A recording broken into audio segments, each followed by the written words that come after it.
So what we're going to be talking about this whole semester is refrigeration, okay? Refrigeration is the one thing that screws with everybody. Guys can come in here all freaked out about one thing, refrigeration, okay? Even if we're talking heat pumps, some people are petrified of heat pumps. Heat pumps are refrigeration. Commercial refrigeration is refrigeration. Residential comfort cooling is refrigeration. It's all fucking refrigeration. All of it. Okay? And I want you guys to understand, it is so simple. It's so easy to understand that we're going to do a science experiment and I'm going to explain it to you in about 10 seconds. The hardest thing is making it be like your girlfriend. Trying to control it. Okay? Then when you get married, we understand as our wife, she controls us. We don't control her. We thought we did. We thought we had control, but we ain't got shit. Okay? So, but when you're dating and everything, you're like, hey, what do you think about going out tonight? Now you're thinking end result. So you're going to take her to the place she wants to eat. You're going to do the things that she wants to do because you're thinking end game.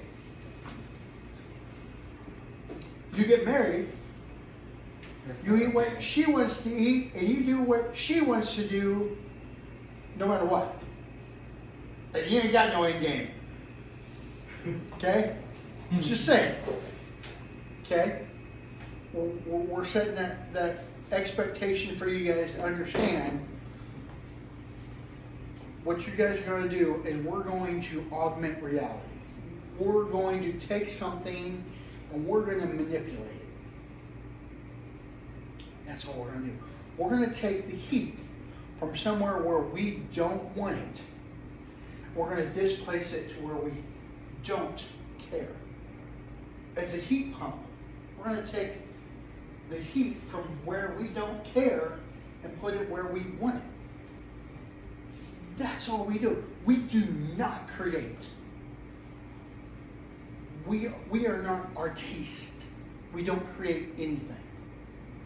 Okay? If you want to even think about an artist doesn't create paint.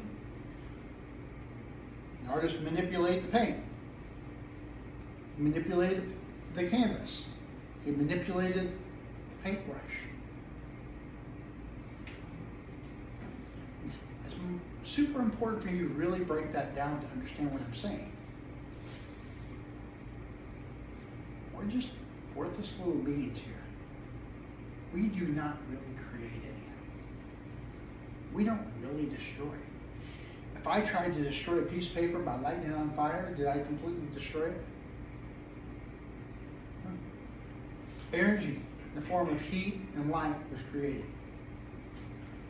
But not by me, but by the chemical reaction.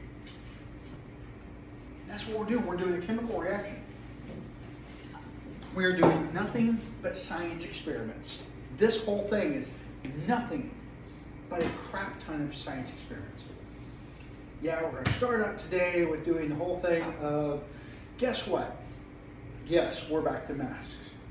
I'm glad that you guys are all wearing your masks because I'm up here in front of you guys. Away from you, I am not wearing my mask. We also have our filtration system going on in here, and we're going to be able to operate this way. If you don't happen to make it to class because you're not feeling well, or let's say I don't make it to class because I'm not feeling well, we are going to communicate this way, okay? And so Ryan's not here. Hey Ryan, we're going to communicate to Ryan this way and with the other Tony, and so we're going to be able to not skip a lecture. So when you say, I didn't get that lecture, I just don't care more than I didn't care last semester. Okay? So here's where we're going to go. And I know you guys are still waiting on yours, so I'm going to go pretty slow.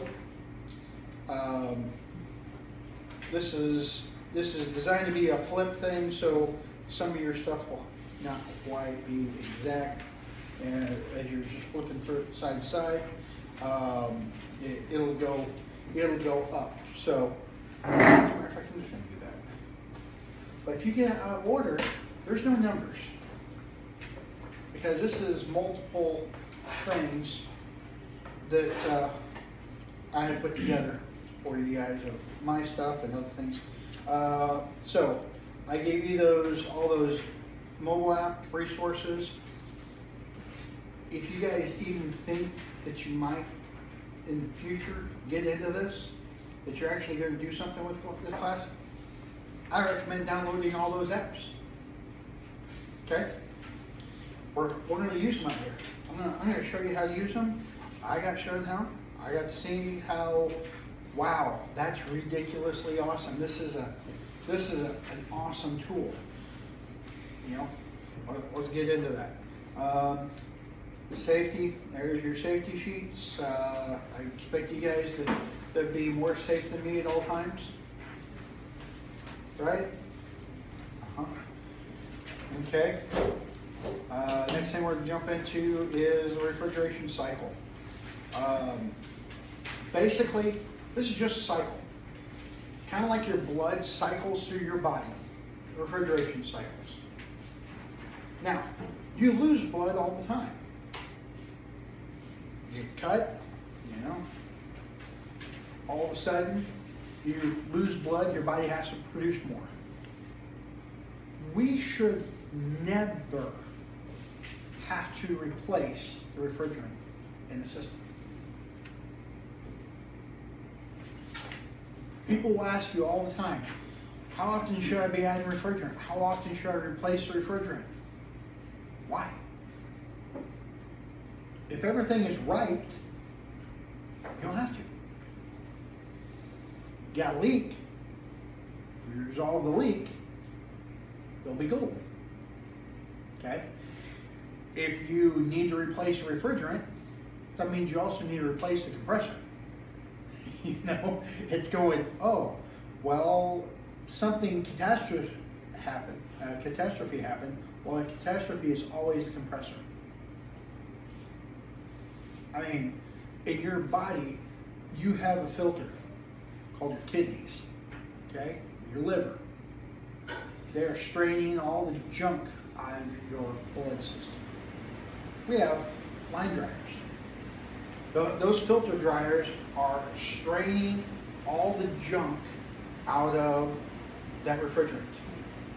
The contaminants from the installer who didn't use nitrogen, the contaminants of any moisture that may have been left in because the installer did not pull it to a prescribed vacuum,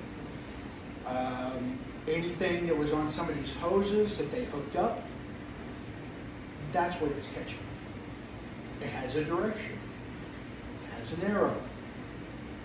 You need to know which way it's flowing so you can put it in the right direction, right? So these things are pretty simple, pretty easy, pretty basic. But we're still going to go over it, because if I don't go over all this stuff with every one of you, when we get to the end, and you're like, well, damn, I've done 3 of these wrong. Now you learn 3 times how not to do it. It takes 7 times to do something correctly to fix one time you did it incorrectly. Okay? I told Grandma that every time we'd have dinner over at her house, I tell her that pie wasn't exactly right, she needs to practice again. Okay? She just doesn't have it quite right. She needs 7 more times to practice it for every time. Alright?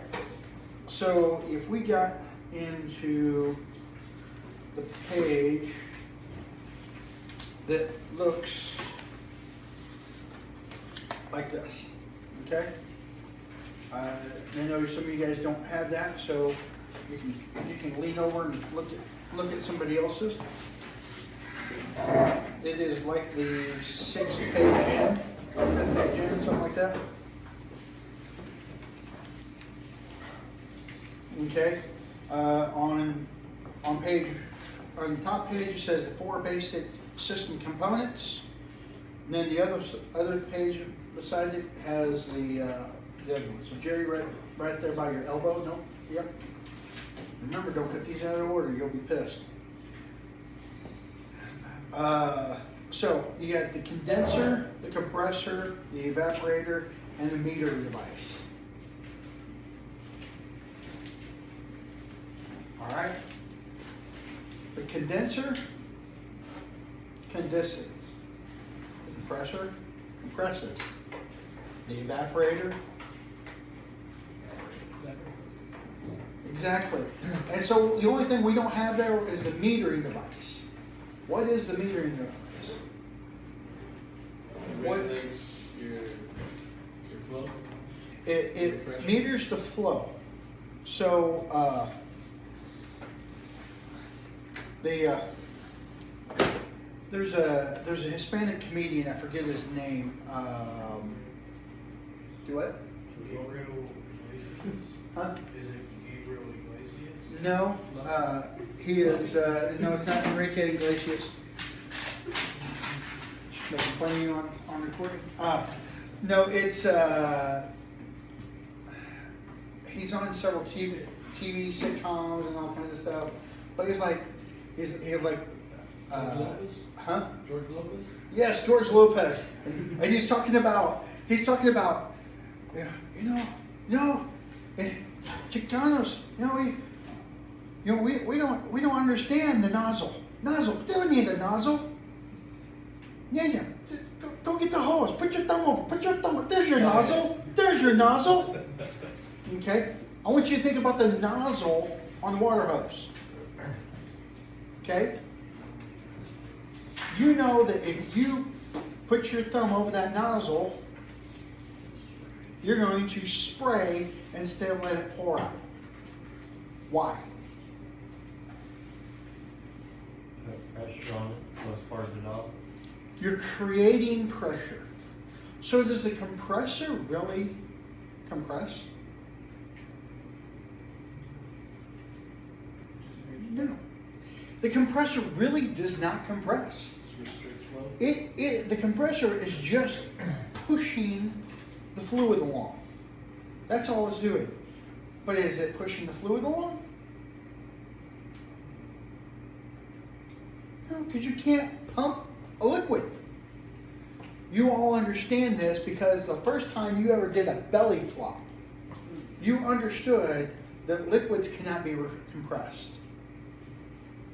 First time you did a belly flop and it knocked the wind out of you because you expected you just to do a big splash and water go everywhere. You were like, crap, I'm not doing that again. Have you ever done a back flop? Yeah.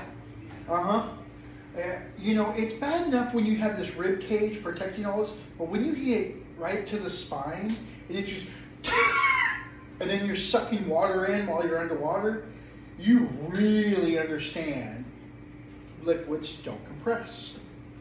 Okay? I'm going to tell you later on, I'm going to show you how to remove a clog in a condensate line using water. If you use nitrogen and you can't blow it through, you can use water. Water doesn't compress. You can use the water hose to hook up and to move that clog. Once that clog moves, it's dislodged. You remove the water and gravity will pull it back out. So we're going to pump vapor. We're going to pump vapor, then we're going to condense it, and then it's going to have a backstop. If all of us tried to run through that door really quickly, it wouldn't be that big of a deal. But if I tripped and fall and I'm the first one going through the door, I'm going to create pressure, right? Y'all call me fat. I see how you are.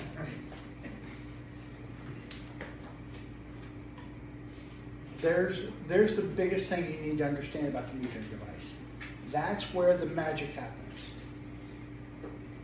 That is the most important thing to get right in this whole system. Maybe not the most important to keep maintained, because some of them are just a fixed hole. One little pinhole right there. Some of them are just a copper tube that is a really small copper tube, a capillary tube. Okay? You have a fixed metering device, you have a capillary tube, and then you have a expansion valve. You're going to basically only be messing with expansion valves in your future. Immediately, you're going to learn both. I don't care if it's refrigeration. Refrigeration is going to expansion valves. You go grab a refrigerator, refrigerator's going to have a capillary tube. It's the cheapest. Okay? Not teaching you guys how to be refrigerator techs. Something you can go online right now and buy for $100 will never pay for you to be a technician of. Don't be cheap. Remember, you're a multi-million-dollar piece of machinery. So, coming from here, you should only do things to make you multi-million dollars. When you're done with this, you're going to be old, crotchety, and hurt. You should achieve the offset of the balance of what you're worth. Okay? That's the most important thing I can bring up and remind you, is this is how we're going to achieve, how you're going to offset how old, fat, crotchety, hurting, and angry you are. When people tell me I'm just a crotchety, old, grumpy man, you're right. I don't like getting out of bed in the morning. Because I hurt more getting out of bed than I did when I went to bed. Why? You know, take a half gainer off of a 14-foot ladder. There you go. You crawl on your belly throughout, 30 houses a week. There you go. You crawl through attics and you're up in the 140-degree weather and your brain is baking. There you go. Okay? But remember, with much risk is much reward. I'm making sure you guys understand that, because in just a few short months, we're going to be doing our open house. I got 3 positions at the University of Arkansas. If you guys were ready right now, I have 3 positions at the University of Arkansas. Do they pay great? No. Other benefits equal to mine? Yes. If there are positions there and you want to go and don't necessarily need a great pay, but you're looking at the long run, you're thinking that, Spencer, how old are you now? 20. You're 20. So how old will you be in 28 years? 48. Could you imagine retiring at 48 with a full pension? Wouldn't be bad. How many kids you have? None. Wife? None. So you're not really necessarily needing a big pay. I'm picking on Spencer because I know this of him. I know that he could potentially take one of those jobs, be looking at his future, and be not making it his top dollar. But at 48 years old, he can retire with a full pension from the University of Arkansas, being in the maintenance department, be there for a short time, go take his test, get his HVAC license, because they would be regulated, and then maybe he retires as the director of maintenance for the living services.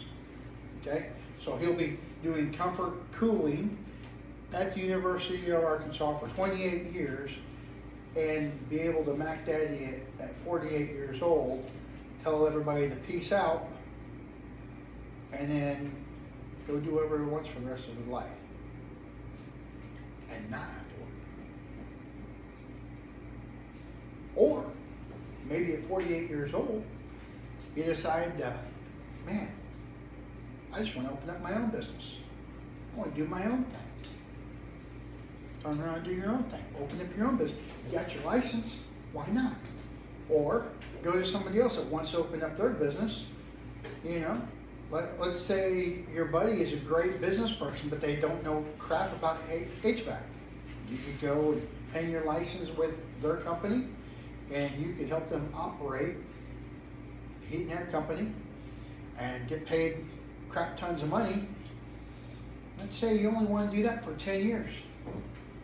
You got your full pension retirement, and you could be making that money. And let's say you're making $200,000 a year being the license guy. You're just putting all that money back. You're not even living off of that. 10 years. What's 200,000 times 10?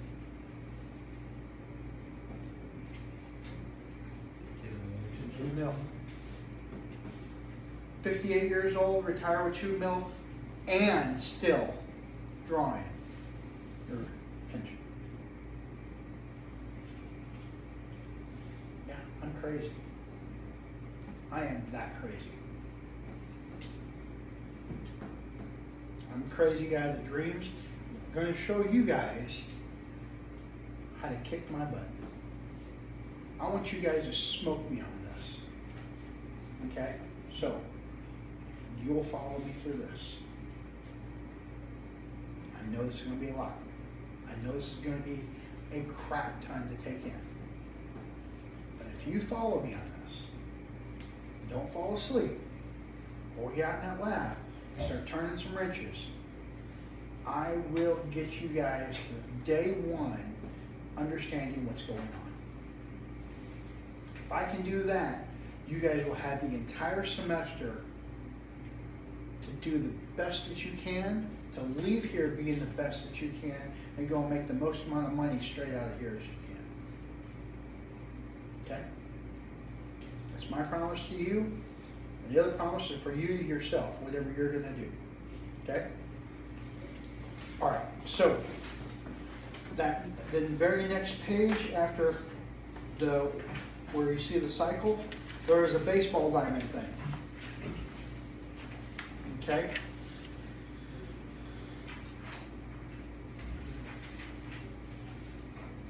I wish I would have seen that many, many years ago. This little example right here tells you, exactly what's going on. Shows you your vapor side, shows you your liquid side. You understand that the evaporator and the condenser are halfway in the middle, the right and the center. Because halfway through the condenser, one half is liquid, one half is vapor. Halfway through the evaporator, one half is liquid, one half is vapor. They are split right in half. And if you're not achieving that actual exchange at the center, you have a problem. Okay? The easiest way that we can tell if you're achieving that is by running a test. We talked about subcooling and superheat from day one. We're going to start using it. Okay? Subcooling and superheat are a simple test that's going to tell me how much heat it's acquiring or relieving. Okay? If it's not acquiring enough superheat, then I know that it's not turned from a liquid to a vapor fast enough. If it's too high, it's going to tell me it did it too quickly. Vice versa. If your condenser, if you don't have enough subcooling, if it gets to the end of it and you only have 1 or 2 degrees of subcooling and it was supposed to have 10, that means it's going all the way to the very last second to 100% turned into liquid.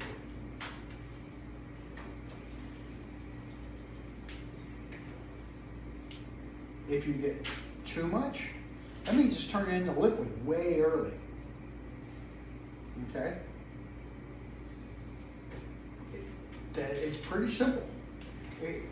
All you have to do is read the manufacturer specs. If the manufacturer spec says 10, and you go, here's what the pressure says, here's what the temperature says, and my subcooling is 9. Is 9 less than 10? All right. Then I had too much refrigerant. Or one of the other answers. Okay? Could be airflow, could be a lot of times airflow. Almost always airflow, airflow, airflow, airflow, airflow, airflow. Okay? You see the 2 biggest important parts, the condenser and the evaporator, all about airflow. All about a heat exchange. That's where it's all at. If you don't have enough airflow across those 2, they're not going to do their job. Okay? If it's June or July and they've never cleaned their condensing unit and their grass is about waist high, number 1, they need to mow the grass, especially around the condensing unit. Number 2, you probably had grass and weeds and stuff packed inside of that condensing unit. I really wish I had pictures of the air conditioners I cleaned up one time. I didn't know they were air conditioners. I thought they were bushes. The only way I knew that they were air conditioners was because one kicked on while I was out there, and I saw the leaves doing this. And it wasn't really a bush, it was ivy. Ivy had grown all around these condensing units, all around the outside, all around the inside. On the inside, they'd grown up to where the fan blade was chopping them off. Okay? And it would go ding, ding, ding, ding, ding, ding, ding, ding. As soon as it would grow just a little bit, it just chop it off right there. All the leaves were flat on that edge. It was crazy. But all the others had grown, and they grew up the outside, and they'd grown together, and they started creating fingers overlapping each other, and the air for the fan would lift them up, and throughout the summer it would lift them up, and then it get kind of heavy, and then lean up against the building, and so then it grew up the side of the building. And if I hadn't seen those leaves move, it was crazy. It was the craziest thing I've ever seen. I picked up the phone and I called the owner of the building. I said, I am here at your building. I cannot find your air conditioners. I've been on the roof, I've been in the back, been in the front, I've been on both sides. They're working, but I can't find your air conditioners. And he goes, well, if they're working, they got to be there. I said, I understand. Do you have any thoughts? He goes, I thought they were on the south side of the building. So I'm back over the south side of the building. That's when I'm on the phone with him, and I go, ooh. I was like, I found them. I said, who does your landscaping? He goes, my brother-in-law. I took a picture of what was going on, and I sent it to him. And he said, well, what can you do? I said, clean it up. So I can clean all this up and get your air conditioners working, and then all your tenants will start paying the rent again. He said, do it. Send me the bill. I'm sending it to my brother-in-law. I said, okay. I went down the street, bought a machete. I come back. As you guys have seen, I have a machete all the time in my Jeep. Why? Because I use it for heat and air. I use it when I go off-roading and stuff, but I use my machete for heat and air. Often. Okay? If you can't remove the heat, it's never going to do its job. Cleaned all that up. I sprayed them down with cleaner and washed them up and checked all the capacitors, and all the capacitors were bad. Go figure. You know, all that heat built up in there. Replace all the capacitors on them. And last time I heard, he still hadn't replaced those units. Okay? Those units would be over 20 years old now. On commercial units, that's ridiculous. But with good maintenance, those units will last. Okay? So, the thing that we're going to get into understanding on this is liquid and vapor. Very important. We're going to charge all of our refrigerant as a liquid. The days of the refrigerant that we had being one thing. This is a solution. I have water filtered through coffee beans, a little bit of creamer, and a little bit of Splenda. It is in one single combination as a liquid. If I was to heat this solution up and remove the water, would it still be the same solution? No, it's a completely different solution. It would be the water from the creamer, the water that initially to make the coffee would be removed, and you would have the lactose, you would have the coffee grounds, you'd have the sweetener. You would have all that stuff left. It wouldn't be the same blend. Okay? So if you were to consume what was left over, not only would you probably puke, but you would not enjoy yourself. Okay? I don't know how many of you guys have curds, cheese curds. Okay? That is lactose. That is the forming of cheese where the moisture has been removed. Okay? If it's done properly, lactose is good. Done wrong, y'all had spoiled milk. Hey, guess what? That's lactose. Okay? It's the same thing. Get it in your mind. All we're trying to do by turning that jug upside down and using the liquid, we're keeping it all the same. If you use it right side up and you're taking the vapor, all you're getting is the things that have evaporated faster. Okay? And it's a blend. And it didn't evaporate off evenly. I mean, think about it. That's how it still works. That's how we make liquor. You evaporate the liquor, the alcohol, which evaporates faster than water, and that's how you separate the two.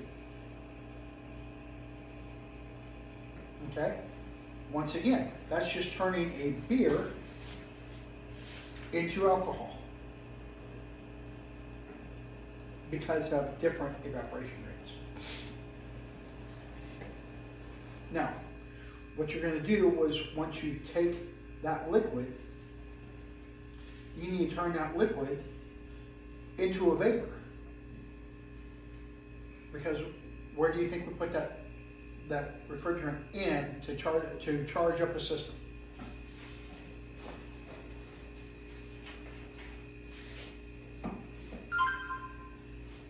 You think we put it in on the high side, on the high pressure side?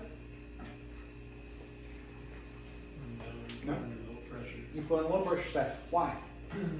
Because you want the pressure difference. It helps with To actually get it in there, right? I mean, if the tank is 200 psi and your high side is 450, it's not going to go in. And if your low side is 118, it will go in because your high pressure will allow it to go to the low pressure. It's just math, okay? Not even science, it's just math. So where is that low pressure going? your suction side. Yeah, it's the suction side, but where is it going? When you put it in there, where does it go to from there? To your compressor. To your compressor. So we don't want liquid in the compressor, right? I know most of everything you guys are going to learn and work on and do is scroll compressors. Scrolls are awesome. I love scrolls. But one of you may go into commercial. One of you may go into twin screw or into reciprocating compressors. Let me explain the difference between your three compressors. A scroll is it looks like a scrolled up piece of paper that just goes round and round and round that squeezes it to the center. Okay, we got some ones that are cut away. We'll take a look at them. There's some in here, pictures in here you can see. You're going to see how they work and how they screw up really bad. There's a lot of failure pictures. This is a lot of pictures. You're going to really enjoy the pictures. That's why we had to do it in color. Okay? So, a reciprocating compressor. Anybody in here drive a Mazda? Good. Reason why is they don't use reciprocating compressors. They use a completely different type of engine. Even a Subaru with a boxer engine, all the rest of the engines are running as a reciprocating, even diesel. You got the piston, you got the rod, you got the crank. It reciprocates, okay? The difference between an engine and a reciprocating compressor is fuel and spark. There are videos out on YouTube right now. You can go and get a refrigerator compressor and turn it into a small gas engine. Pretty cool. Isn't engine braking just using your engine as an air compressor to clean off interheat? Yeah, it's just back pressuring the engine, creating a back pressure. Yes. You know, if you want it, let's say you're stuck in the middle of nowhere. You're trying to. You guys don't even know really truly what MacGyver is. MacGyver from my day was a guy that had to get out of a situation with like nothing, the junk in a room. You could walk in that room, get locked in, and be able to blow the door off without doing anything. Okay? But there are many people out there that are in a country that they don't have access to the things we have access to here. It's very common to take an engine, a V8 engine, 4-cylinder engine, V6, straight 6, doesn't matter. What you do is you don't add fuel to one cylinder, or 2 cylinders, 3 cylinders, depends on what you can get by with. And instead of having a spark plug in the spark plug hole, what you do is you put a fitting in there. And you run it through a valve, a directional valve or proportioning valve. It will let the air push out, but not back. Okay? You do that, you run it into a tank, now you have an air compressor. You have a gasoline powered, self-contained compressor.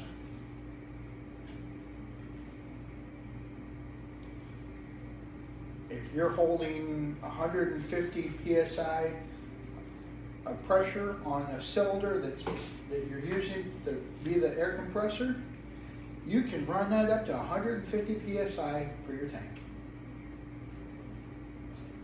You can put a pop off at 130. When it got to 130, instead of putting it in the tank, it would go through the pop off. There are many people in the world that are doing that right this minute. I have a friend that went to Guatemala. They come back and trying to tell me all the cool things he'd seen, the engineering feats. And I go, yeah, that's just redneck stuff. That's just redneck stuff.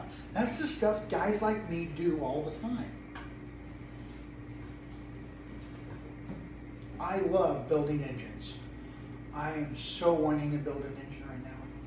There are no parts available for many, many different things. I'm thinking, as soon as I get my Jeep back running, as soon as I get that Ford painted and sold, I'm thinking I want to build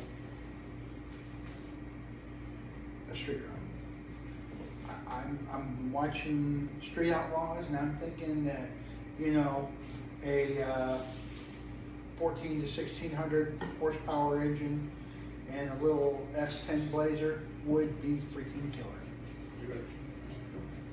Okay? How would I do it? Simple. I would rebuild a reciprocating compressor. Stuff I've done since I was a child. To me, it's called child's play. Because I've never grown up.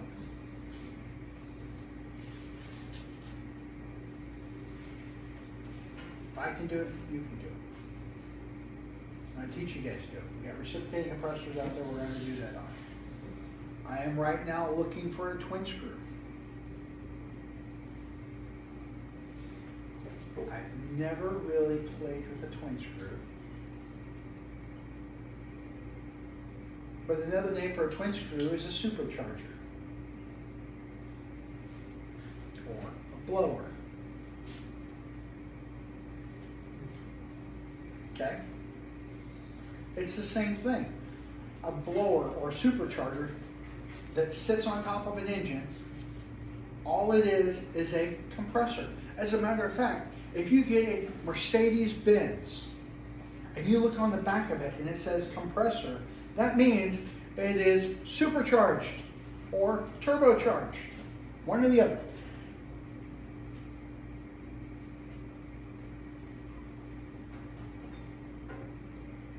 Okay? So, what a supercharger does is it's a twin screw. It's two screws that are exact opposite of each other. So they run together like gears. They are gears. Okay? With very, very minimal tolerances. Like next to none. And when they screw together, the air that's captured right there before it goes in gets squeezed in and is pushed down. So it takes it up higher than our ambient air pressure. That's all a supercharger is. That's all a twin screw compressor is. It's driven by something else. It has something else to drive it. You on your supercharger, you have a big belt that runs down to your crank on the engine, so the engine running turns the supercharger. Unlike the old movie Mad Max, where when he wanted to turn the supercharger on, the blower on, he had a switch on the dash and he turned it on. No, he would have never had air in the engine in the first place. So all of us car guys who love car movies also know they're full of crap. Okay? So, the little switch doesn't work. It has to be turning. And it's turning because the engine's turning and there's a belt connecting it to. If it stops turning while the engine's turning, then the engine's going to stop turning. It's going to have lack of air, lack of oxygen. It'll have fuel. It won't have any oxygen, so therefore it won't have any spark. It won't go. That simple. That's how easy it's going to be for you guys. When you're working on a car, you go, does it have air? Does it have fuel? Does it have spark? You're going to say, does it have pressure? Does it have the proper pressure? Does it have airflow? Okay? Just because it has some pressure, when you're measuring pressure on one side and the other side, as we talked earlier, you have a high side and a low side. If they're equal, guarantee the compressor's not running. If it is running, it is so shot that it's just doing nothing. Could have a bypass valve open, so therefore it's doing nothing. So therefore it's not working. Right? That's simple. Fine tuning this, it's a piece of cake. Understanding why, that's the only hard part. But we're going to make it our bitch, okay? Because when we get into this, you're going to start seeing that there are several images showing you exactly what's going on. I'm not going to get into this whole thing today. This is for you guys to take home and to go over yourself. You're going to be doing your own discovery, investigation, research in this book here and this book here. Okay? I expect this whole thing to be read in the next few weeks. There are so many pictures. There are full pages that have nothing on it, just like this. There's no information there. You flip that page, and there's basically no information there. There are many pages that are like that. Makes the layout really nice, so I left everything in there. But I'm expecting this whole thing read. I'm going to give you the next 3 weeks. You spend 15 minutes a night reading it. I don't care if it's while you're taking a crap. Okay? Doing that, you may want to use the same hand you wipe with. Okay? Same. You may not want to lick your fingers nearly as much as you're flipping the pages or something. As soon as I get the binder down here, I'll bring the binder down here. We'll actually make these into books, and that way you can flip them. But ultimately, the answer is if we put the information that's here and here in your head, I can make one hell of a refrigeration tech out of it. The important stuff in here is really going to be more of the pictures, more of the diagrams, more of the things, because this is very redundant. This is 3 different different platforms put together. This is complete 3 different people. It's not even 3 different people, it's multiple people putting each platform together. But it's, let's just say it's 3 different people telling you the same thing 3 different ways.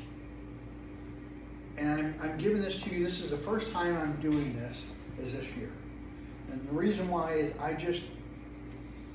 think that some of you guys don't speak the same language I do. If so, there wouldn't be 3 different ways of saying it. What if there's one person in here that said it better for you than I've been saying it? Okay? Don't touch that, that's hot. Some people understand that. Other people have to touch it. Right? They spoke 2 different languages. You know, I cringe every time I see something about to happen that I know the result. especially if I hear somebody say, don't do that, they do it anyway. Tells me that there's a different approach that you could have done. Maybe knocking them out would have been a better option. I don't know. Maybe you could have saved a life. I don't know what the situation was. But maybe a different form of educating or communicating with them was a better answer. That's why we've done this. How many of you guys read your book, even looked at your book the whole time we were gone? Exactly. Even though I told you this was the hardest semester coming up, I didn't dare send this one home with me. You guys would. You wouldn't even have this today. A third of you guys wouldn't even have this today if I sent it with you over the holiday. Okay? So, the answer is, I'm giving you 3 weeks to get completely caught up. Tomorrow, I expect several pages read. Because we're going to get in here and I'm going to start drawing out on the whiteboard. We're going to start going through some stuff. Okay? Alright, so let's take a break. Alright, so what you guys are going to be dealing with as far as working with these things, understanding things, is going to be things that movies are made of.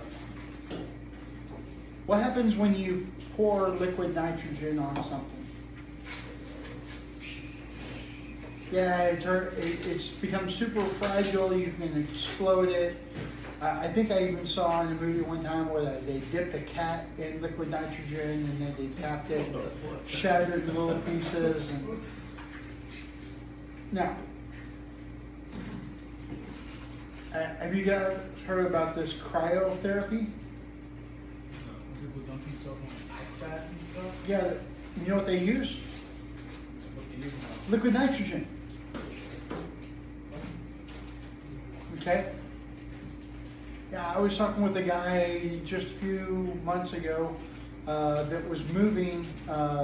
He used to work for my father-in-law, and he was going to go do this cryotherapy over in Jonesboro. And I don't know if he ever did. He was kind of one of those weird guys that, you know, his ambition in his life is always wrapped around, you know, pot. So, his ambition level is very low. I'm not saying anything about one way or another about pot. I just say is that's your highest ambition. You stoop to junior high for your highest ambition, you know. But he was telling me about how he was going to go there and make these cylinders that he was going to put liquid nitrogen in, and you would go and get in after you did the big bodybuilding workout episodes so that your muscles didn't hurt. Hockey players use ice water. Okay? All the major sports leagues, they have tanks of ice water. Have for years. They may do this nitrogen thing now, I don't know. But all I'm gonna say is, you know, if the great one, if Mr. Hockey made it through without a liquid nitrogen bath, I bet you that people nowadays could do it too. And then I start understanding that, so what you're going to do is you're going to get completely butt naked. And you're going to get into this liquid nitrogen. And then you're going to leave there, and they're going to reuse that liquid nitrogen. Now, it's not whether or not you're going to get any bacteria or anything off of that liquid nitrogen because it's so cold that bacteria won't grow, and you're not going to get disease from them because it's so cold it is below a temperature that's going to have a problem. But I'm sorry, but I don't want somebody else's nut juice on me Okay? They're going straight from working out, bodybuilding, to this tank. Because guess what? They didn't take a hot, steamy shower right after they got done. Otherwise, they wouldn't be jumping in this cold tank. Right? You're not going to take a hot shower and then jump in the cold tank. That would be stupid. They might take a cold shower. I guarantee they don't. I guarantee they're going to go, I'll take my shower after I get out of the cold tank. Right?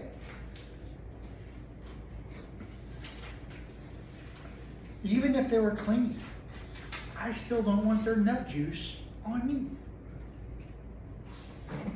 So, not a fan. I don't think I'll ever try it. Because they continuously recycle and reuse that same juice. But that liquid nitrogen that is stupid cold, is that. It's stupid cold. Okay? If we wanted to talk about, oh my God, my phone's over there. Somebody pull up a R410A PT chart for me.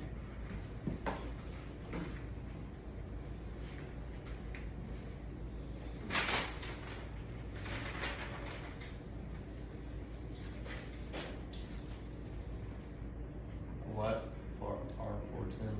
R410A. Probably have one in my book. Have it memorized what page it's on.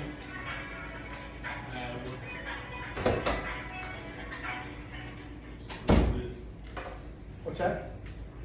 You got it? I just Googled one. Okay, cool. So, what is the temperature of 410A at 0 psi?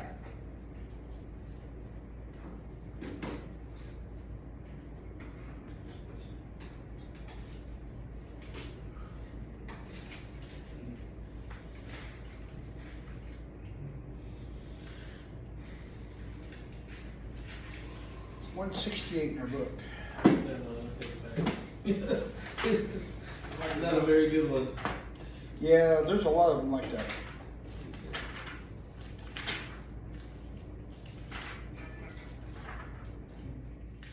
PSI? At 0.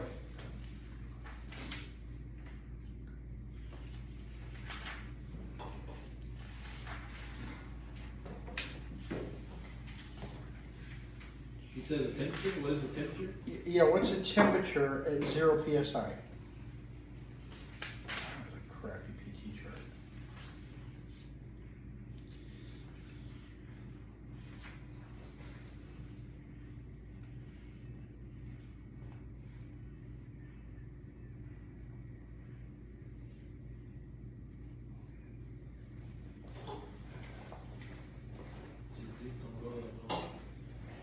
It goes to 12 and so 12. it's negative 37.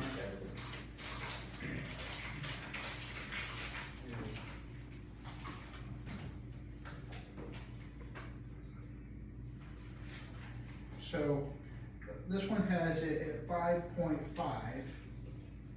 It goes to negative 49 degrees. Okay?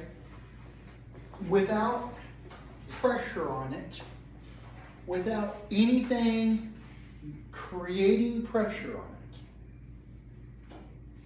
it, it is negative 49 degrees at 5 psi. Okay? You would have more pressure than that just by putting it in a bottle. When you take the cap, the CO2 that's in here is refrigerant. Have you ever realized that when you take even a slightly warm Coke and opened it, it just went down in temperature? Yeah, it happens. It happens because of the release of pressure. Usually it smells real bad when you grease.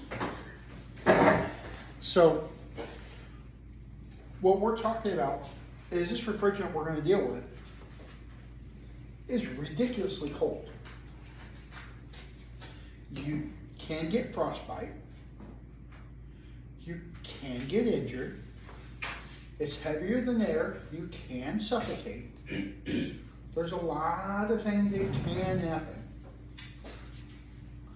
I can also win the lottery. I haven't so far. The probability of me being seriously injured by refrigerant and the probability of me winning the lottery are pretty close. Now, if the refrigerant that I handled was inside in an enclosed space, my probability would go up. If I play the lottery more than twice a year, my chances of winning lottery would go up. Right? So, both of them are very minute increases. We have to understand that there are regulations, there are things that put in place. Excuse me, if you go back here to the ammonia refrigeration, they have SCBA equipment. You know what SCBA stands for? Self-containing breathing apparatus. Correct.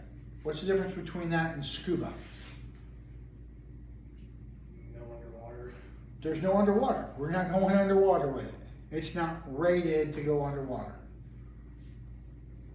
It's designed to breathe at atmospheric pressures. Scuba is under pressure because when you go underwater, you're pressured on your lungs. You have a different thing, okay? But in some situations, you will have SCBA breathing apparatus there. Don't think you can use a scuba tank, right? You're not Scuba Steve. Don't do that. SCBA.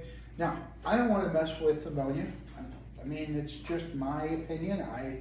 I don't like it, and they're not favored. You know, anything that's chemical, poisonous, you could die. You know, I already risk it as much as I want. You know, it's a little bit different. You want to learn about that stuff? Take that class. Same theories. Some people have taken my class and gone over there and been their top student because they already understood the theories.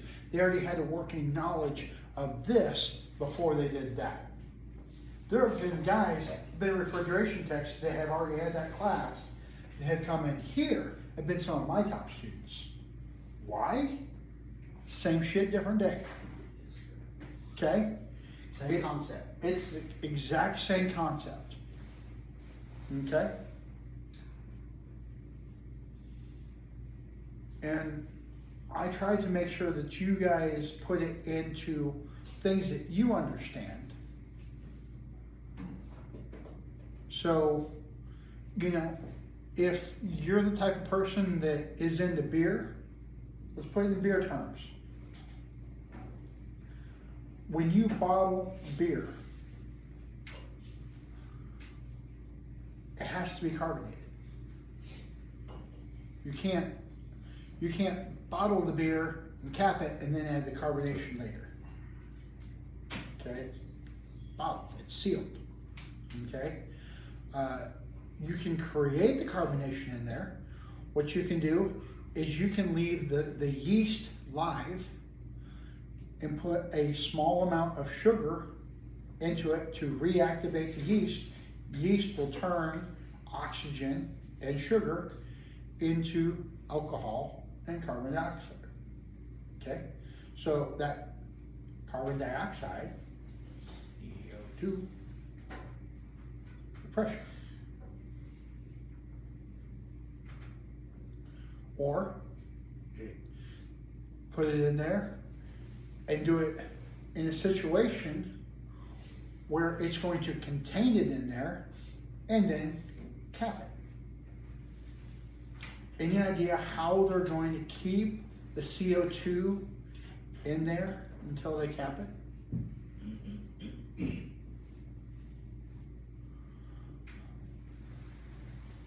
What if it's cold enough? If it's cold enough, it's not going to fizz out.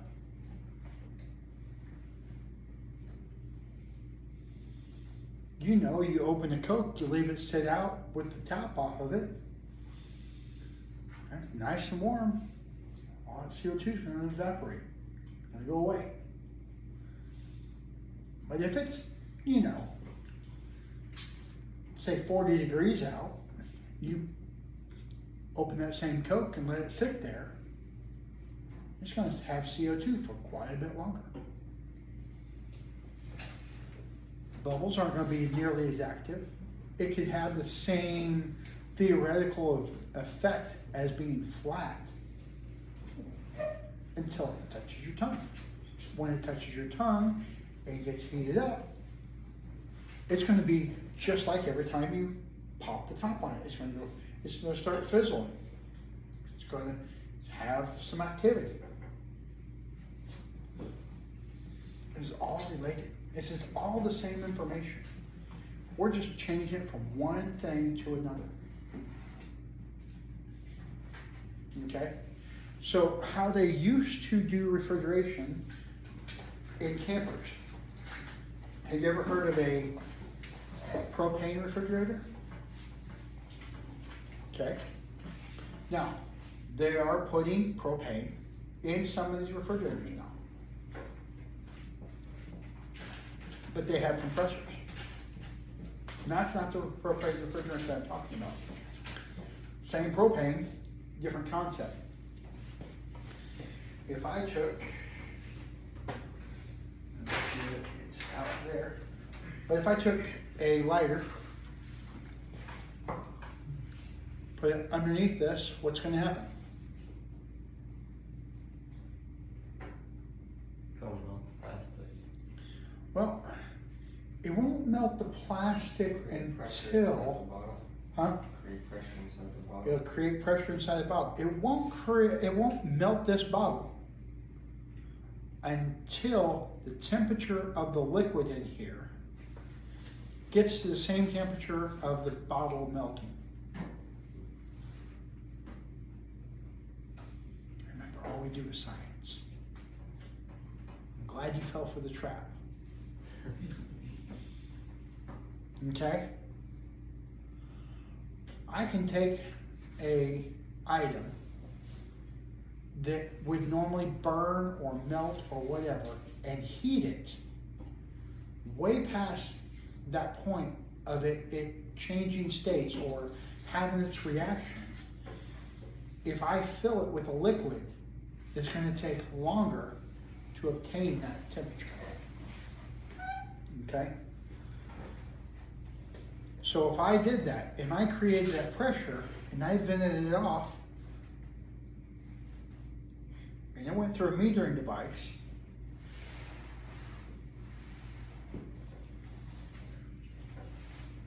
came back,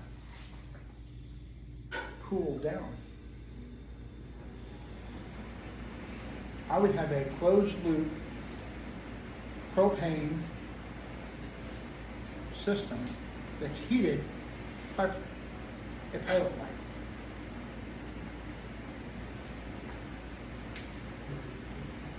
Now, let's say something went wrong, created too much pressure,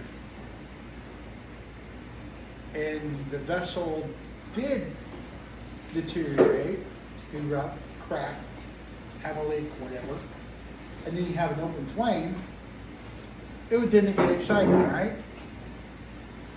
One of the differences between the propane that we use for refrigerant and the propane that we use to light our gas grill, well, that has our gas grill has an additive, so it stinks.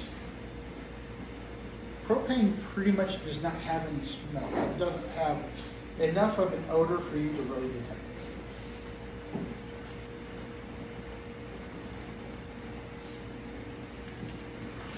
But the amount of refrigerant that's needed,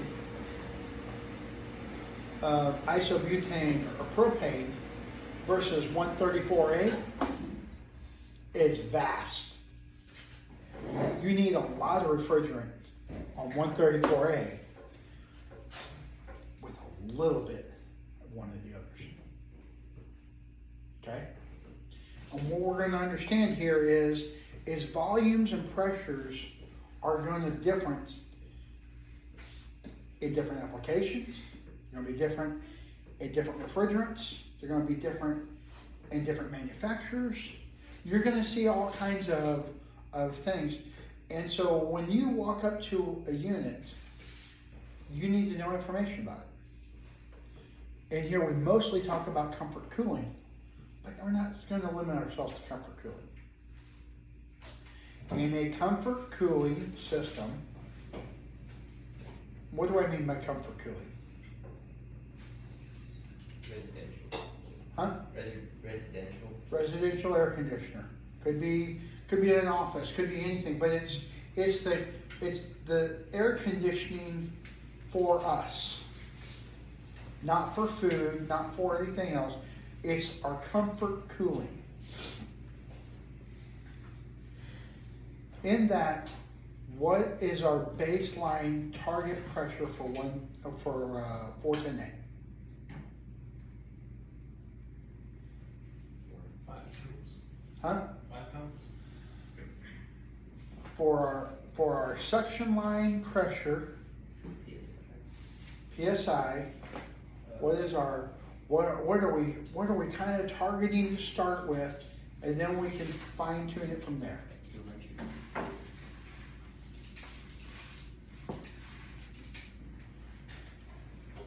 I knew that this was gonna be like the first day of class. Take a month off and you don't remember anything.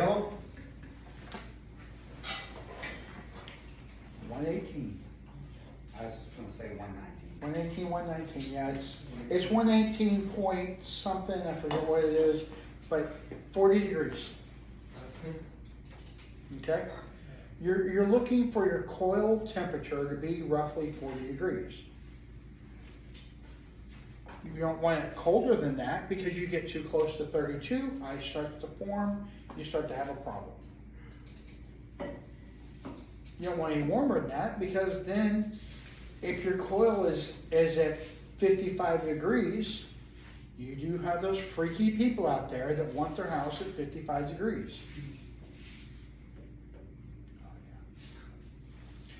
And they're going to call you up and they're going to complain that the system's not working right. And you walk in their house and it's 60 degrees. Yep. Yeah. They're out there. Or what's going to end up happening is the temperature goes low. You know, I run my house at 68 degrees all year round. I woke up sweating like crazy today because it was 70 degrees in my house. I forgot my wife moved up 2 degrees last night. And at 70 degrees, I'm sweating to death under the sheets. Okay? If it's 68 degrees outside, we build up humidity in the house. That humidity is going to make you uncomfortable. The air conditioner will come on to reduce that humidity. Okay? If it's 68 degrees outside, your pressure is going to change. But then we talked about a minute ago, that PT chart, or pressure temperature chart. We know that at a certain pressure, it's going to be a certain temperature. It works the other way. At a certain temperature, it's going to be a certain pressure. Okay? So when it's 100 degrees outside, your baseline pressure is going to be high. when it's 50 degrees outside, your baseline pressure is going to be low. Before the compressor even comes on, we're talking about. You just start out from there, you're going to have problems. If it's only 50 degrees outside, you're trying to run Fortin a comfort cooling system. Matter of fact, it's almost impossible to charge a system at 50 degrees. You gotta heat it up. Manufacturer's specifications are, they want you to charge a system no cooler than 70 degrees. You can read everybody's manufacturer information, and that'll tell you that. We can trick it out. We can throw a blanket on it, a tarp on it, a box around it, disconnect the fan motor. We can do all kinds of things to regulate this. But the problem is, your fake that you're doing to it isn't reality.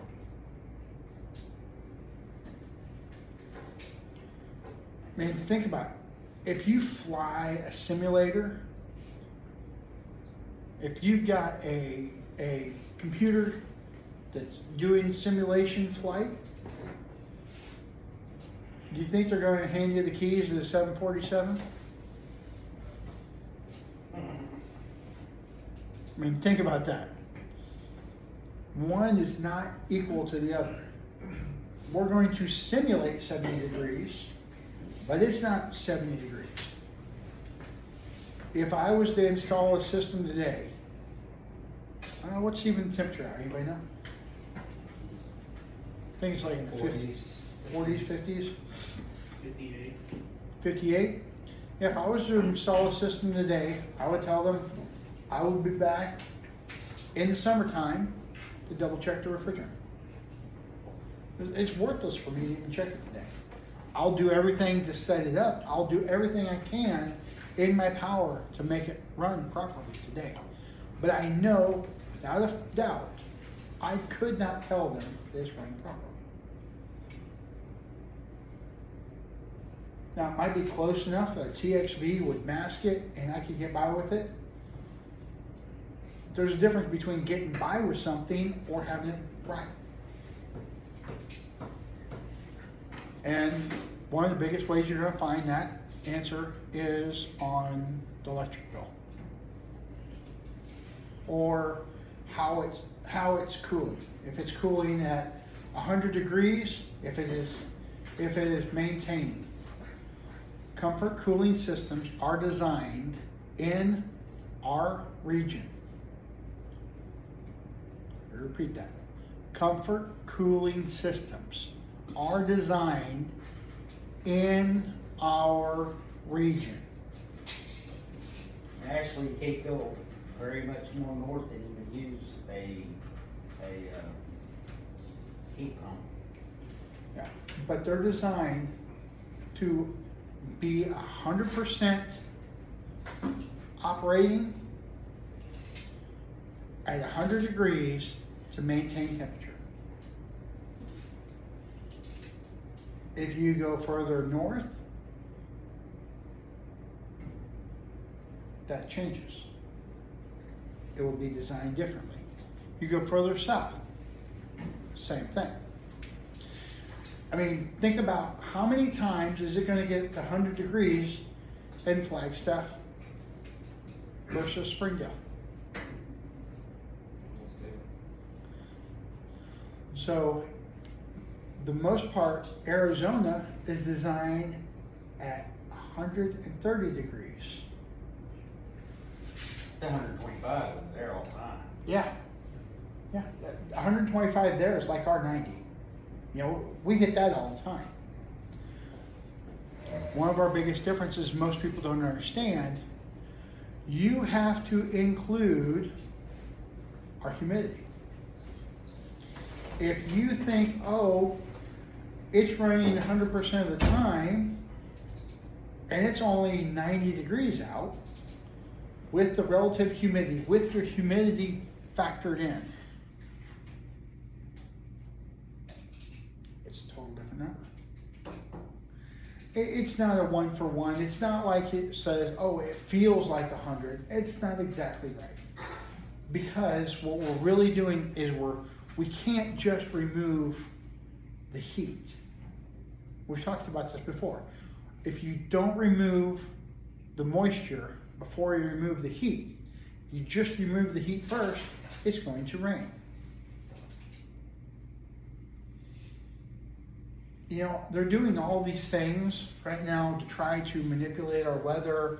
They're actually making cloud makers. I don't know if you've seen that thing that they did over in Dubai, and they actually made it rain. Yeah, they did. Is that California? They're talking about doing that with drones. It's better than the damn chemicals they're trying to use. Well, the thing is all they have to do is change the temperature up in the atmosphere. If we put a big coil way up in the air, ran a huge condensing unit down here, pump that refrigerant up there, did the refrigeration process, we create some clouds. We create some rain. Okay? It doesn't have to be the process they're doing. Now, what they're doing, probably more effective than what I'm suggesting, but you know, we can create rain. Doing the hydrogen and oxygen, that's what that thing is, that great big deal that shows that cloud coming in. Yeah. Yeah. I think they're using hydrogen and oxygen. And they're just combining the two, and because it's cold and it's fresh moisture, it's binding and it's creating a cloud, and all it's got to do is get to a certain temperature where it's saturated. Once it's saturated, Hello. anything past saturation Yeah. is precipitation. Why am I talking about 9th grade life science? Because we're doing the same shit. We're going to be talking about saturation. We're going to be talking about the same type of precipitation. The way that we condense is we get it just past saturation. Okay, now that we all have our deal, let me see here. It's going to be just past where we were.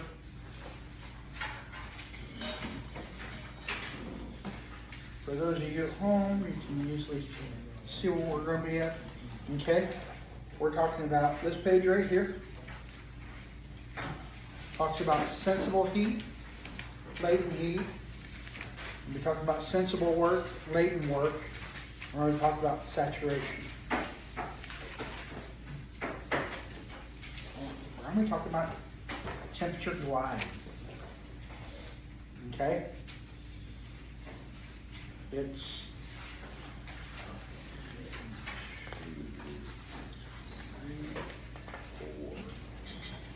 5, 6, 7,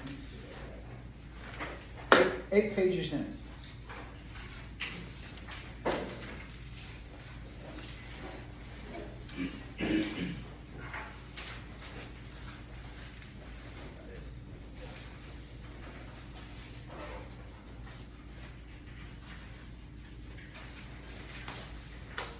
Okay. So, what this chart is showing you right here is very simple.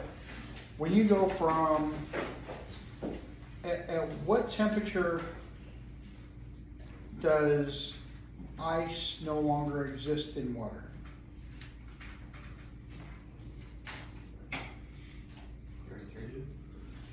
32.1.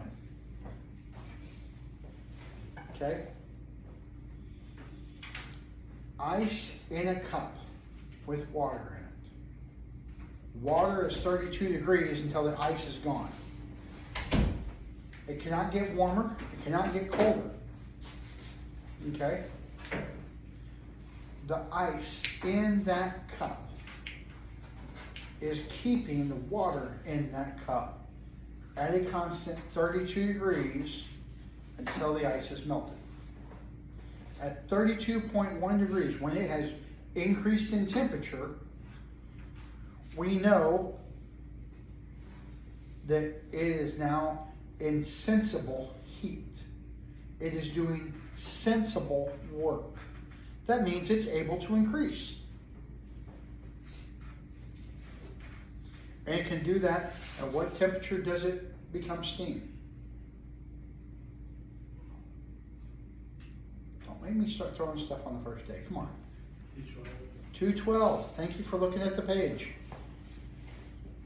At 212 degrees, the water turns into steam. It turns into a vapor.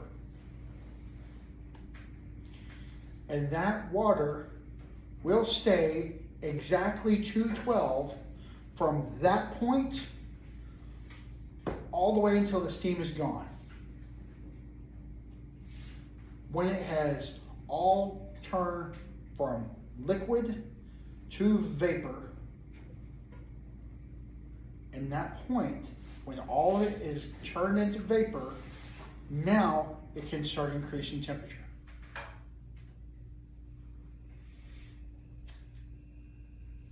Then you go back to sensibly. That section right there, from 212 to 212, that is called latent heat. It's also latent work. Okay, latent work creates latent heat. Latent heat is due to latent work. Completely interchangeable. I don't care what you use. You can even just say latent and sensible. If you just use those words and use them correctly, I will be stupid happy.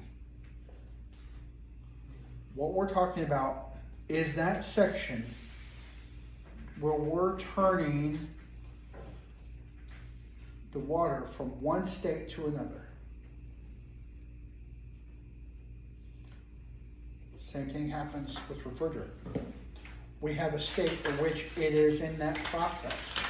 Okay? There is a point at which it is saturated. What it is cannot take any more. It can't do more than what it's doing. There's a point at which it can do a whole lot more. That's what we're manipulating. Okay? So my house at 68 degrees with 70% humidity would be miserable.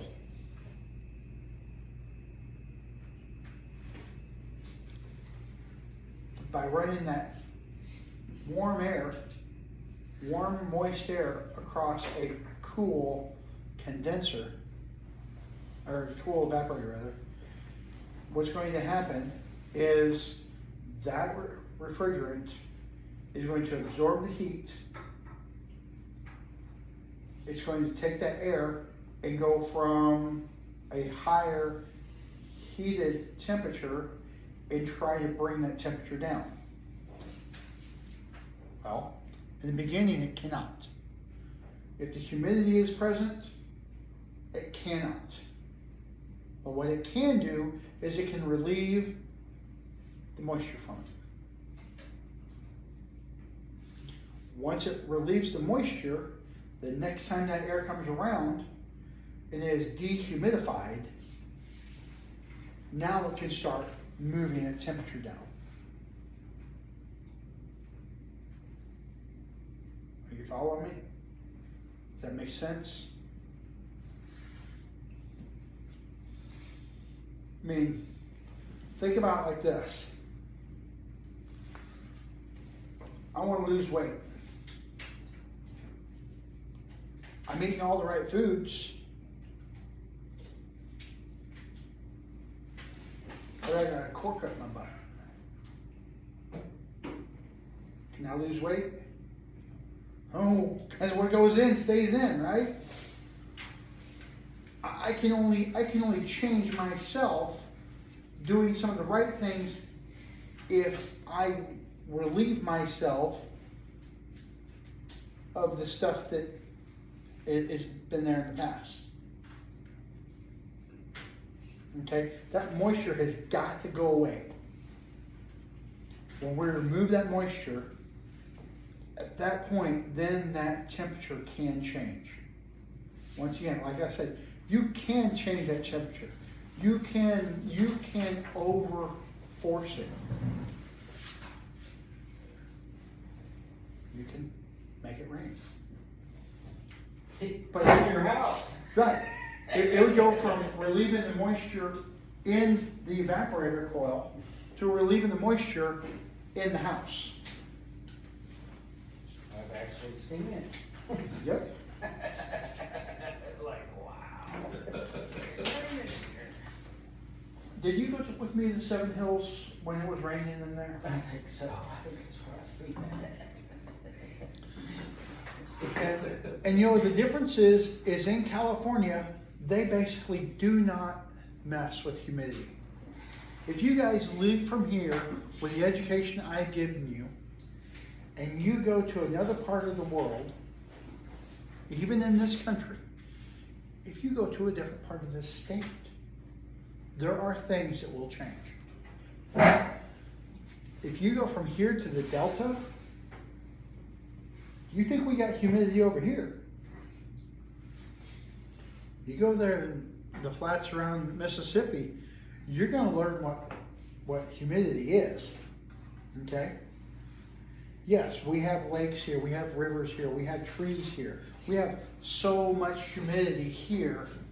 But you go from here over to Jonesboro, go over to Memphis, you go right in that area, you're going to learn you something. You know, my son slept between halfway to Jonesboro all the way in. And we woke him up as we were going into Jonesboro. We didn't tell him about all the rice fields and everything. Okay? We didn't want him to back out of his full ride scholarship.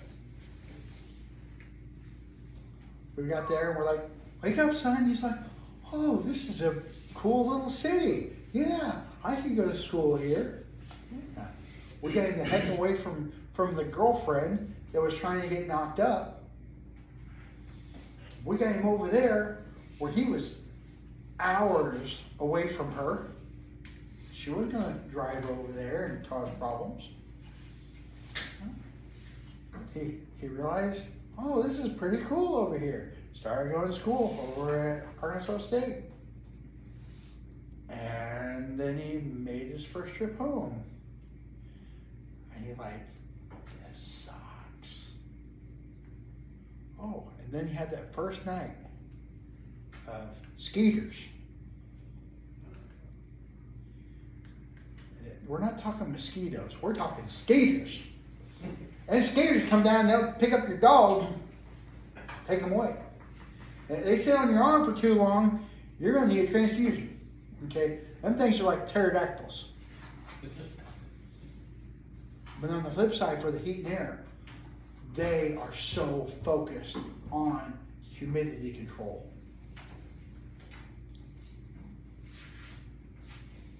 You know, I laugh. We as guys don't really understand the whole makeup thing.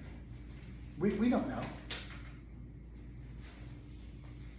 But when women talk about it's too humid out for makeup, it's too humid out to do their hair, you know?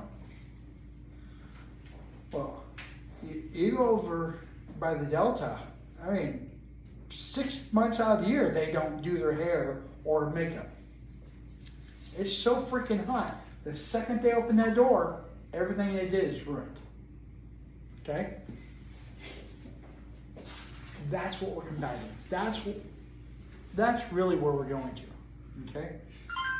Because if we can control that humidity, if we can remove that humidity, do that latent work, the sensible isn't nearly as important. we're more comfortable at a higher temperature with less humidity.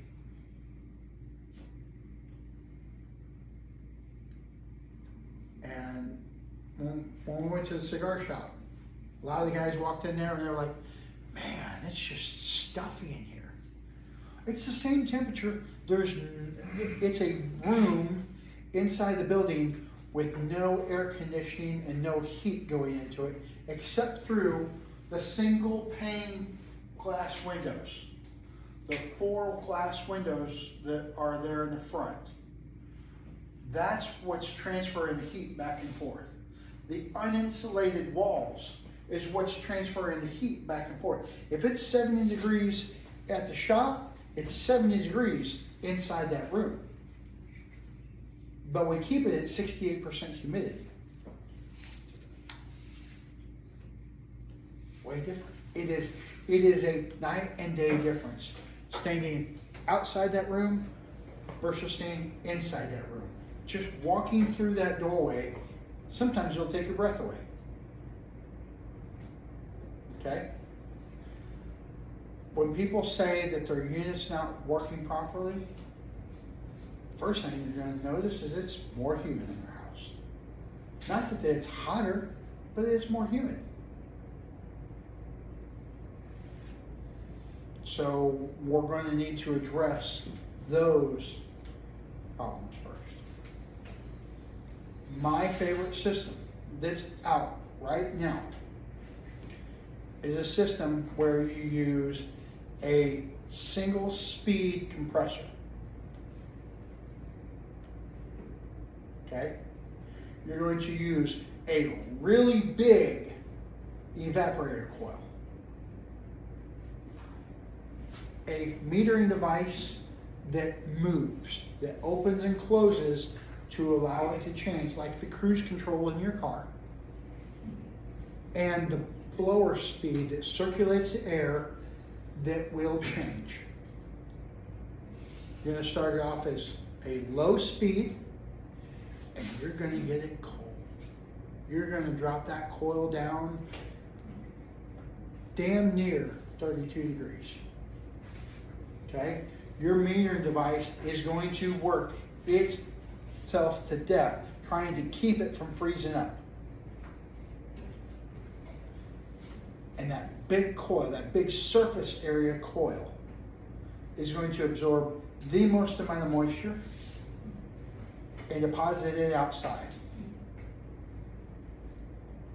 Because the faster you get it to dehumidified, the faster you can remove the heat.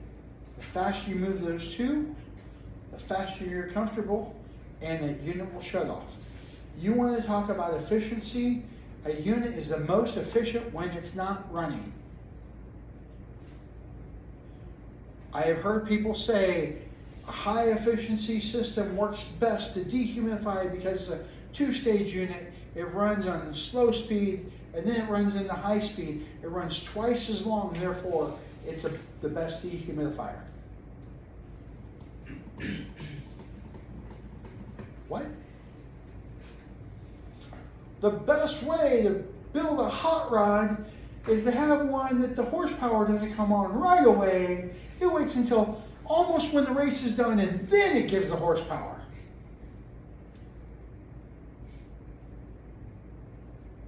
No. I want horsepower the whole way through. I want it working its tail off from beginning to end. It may be different work,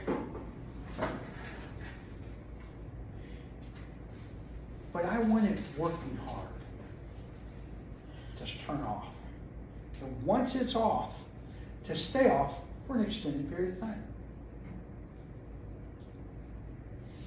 People tell you that by raising the temperature, their unit will not run nearly as hard, and it will cost you less money.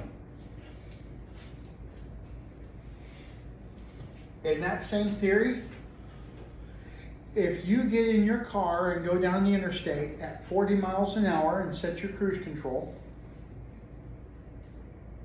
versus putting it at 50 miles an hour, you're going to save a bunch of money. Why do you shake your head no? You're using the same. You're using the same amount, right?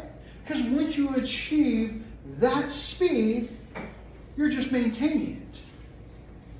That's what a thermostat does. It just maintains that temperature. It doesn't regulate what the temperature is coming out of here at all. People have this concept, if the colder they turn that thermostat, the colder the air is going to come out of this grill. What? No, it's just measuring the room temperature. It's going to run until it doesn't need to run anymore. It's not like an accelerator pedal.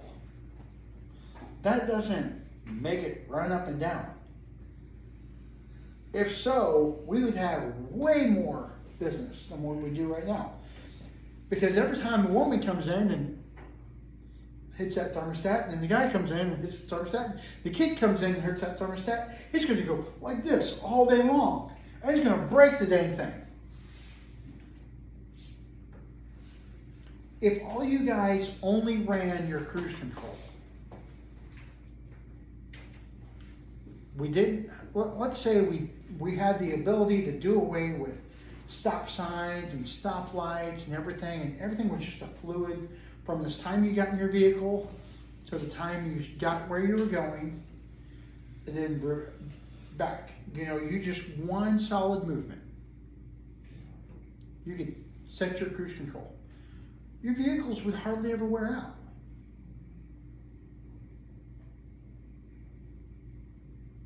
The hardest thing on your vehicle is when you start the engine. That's why I laugh on these vehicles that turn on and off at the stoplights. The starters and the engines are wearing out at such a high rate of speed, it is ridiculous.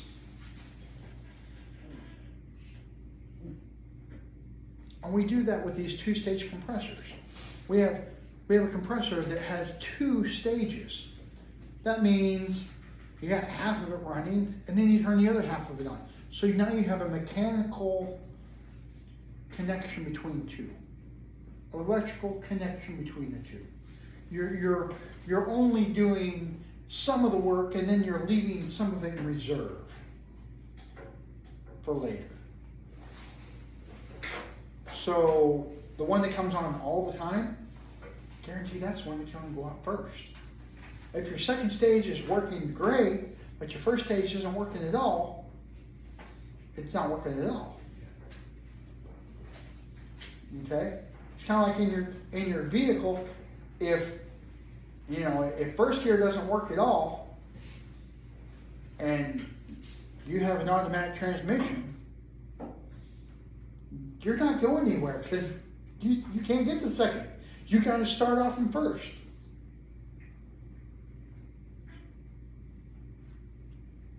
Okay? Well, we all cool with that? Now, new stuff. Variable speed inverter technology. It's cool because it can turn up and down like the dial for your dining room lights. You can start off with real low light and turn it up to real high. You can do the same thing with inverter compressors. Okay? They have their place. They have their use. We don't use them all for the same thing. Okay?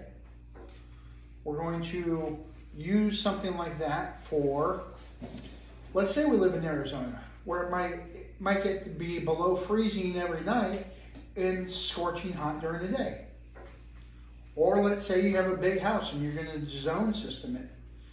And some parts of the house is going to get hot faster than the other, like the upstairs versus the downstairs. And it needs to run the upstairs more often. And so it won't use the whole 5 tons of condensing. It may only need 3 tons for the upstairs. It's going to come on to that percentage. It's going to cool that percentage down. And then if it needs to turn on here, maybe it gets up to 100. But it doesn't have to. That's where those are best used. Okay? Let's say we're doing refrigeration, we're doing food. Maybe you need that blast application. Okay? And you guys working in any food right now? Anybody working like a warehouse or anything where you? I used to work in a warehouse. Okay, so you ever heard them say the word blast? Yeah, we had a blast. You had a blast. Okay, what was the blast? Basically, it ran at minus 42 degrees. And It was the backup. It was the extra get her done, and right? it froze the food pretty much from fresh to Yeah. frozen. And you can't run that thing at 100% all the time. It was running, and then they push it to a blast.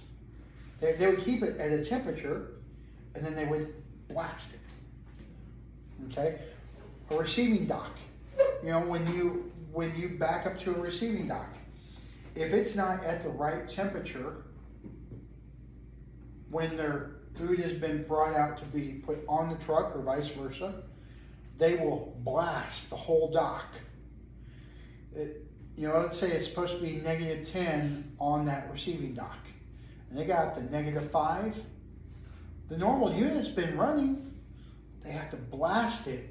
They have to kick it into supercharge mode to cool that down, that -10. Otherwise, any food that sits there for a certain period of time has to all be thrown away.